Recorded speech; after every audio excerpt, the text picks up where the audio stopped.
Là, on va faire un exercice extraordinairement difficile, essayer de résumer plusieurs mois de travail et des préoccupations très larges sur la langue, à propos de la langue, en quelques minutes.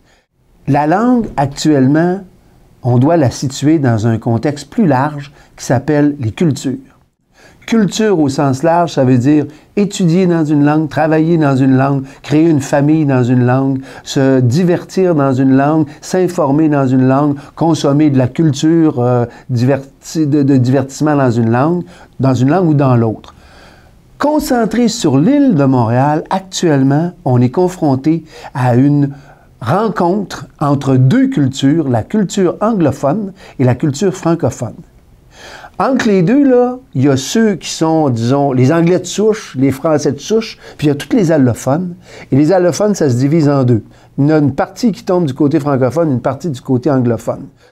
Il y a moins de 2 locuteurs francophones sur l'île pour un locuteur anglophone. Et les deux cultures sont magnifiques. Mais une de ces cultures-là, qui s'appelle la culture anglophone, sur l'île de Montréal, est en train d'occuper de plus en plus de place. Puis quand on pense qu'il y a 500 000 travailleurs qui s'en viennent, qui sont des immigrants, puis qu'on souhaite recevoir chez nous, on se dit, oh, ces 500 000-là, combien il y en a qui vont aller du côté de la culture anglophone plutôt que de la culture francophone? Donc, autrement dit, nous, la culture francophone, si on veut que ces 500 000 nouveaux immigrants, puis une bonne partie de ceux qui vivent dans la culture anglophone s'en viennent chez nous, il faut que la culture francophone, ça soit drôlement séduisant. C'est dans ce contexte-là qu'on parle de l'éducation.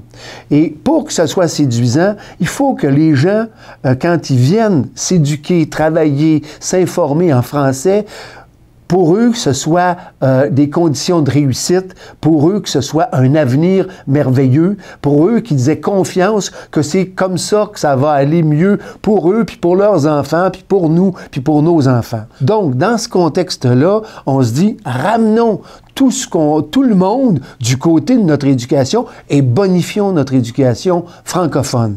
Pour les ramener, il faut éliminer un problème. Le jugement de la Cour suprême sur la loi 104, ça n'a pas de bon sens, c'est clair. On dit, écoutez, appliquons la loi 101 pour qu'il n'y ait plus d'échappatoire. OK, ça c'est à la base. La question qui se pose, c'est au cégep. Qu'est-ce qu'on fait au cégep? Est-ce qu'il faut appliquer la loi 101 au cégep?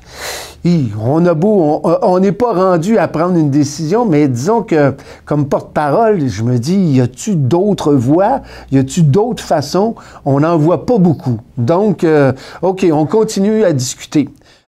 Pour ce qui est de la qualité de la langue, on a vu toutes sortes de reportages. Ça, c'est clair qu'il faut qu'on fasse des efforts. Il faut qu'on soit sûr d'avoir le vrai portrait, puis qu'on consacre les énergies qu'il faut pour bonifier l'éducation francophone. Tout ça, vous voyez que c'est vaste. C'est un énorme chantier, mais passionnant parce qu'en même temps, sur l'île de Montréal, il faut de toute première nécessité que la culture francophone regagne toute sa place, qu'elle reprenne toute sa place. Puis pour qu'elle reprenne sa place là, il faut que l'ensemble des Québécois, de toute origine confondue, soient convaincus que non seulement cette culture-là, elle est fondamentale, mais que c'est la culture de la réussite, la culture de la richesse, la culture du bonheur, puis la culture de l'indépendance.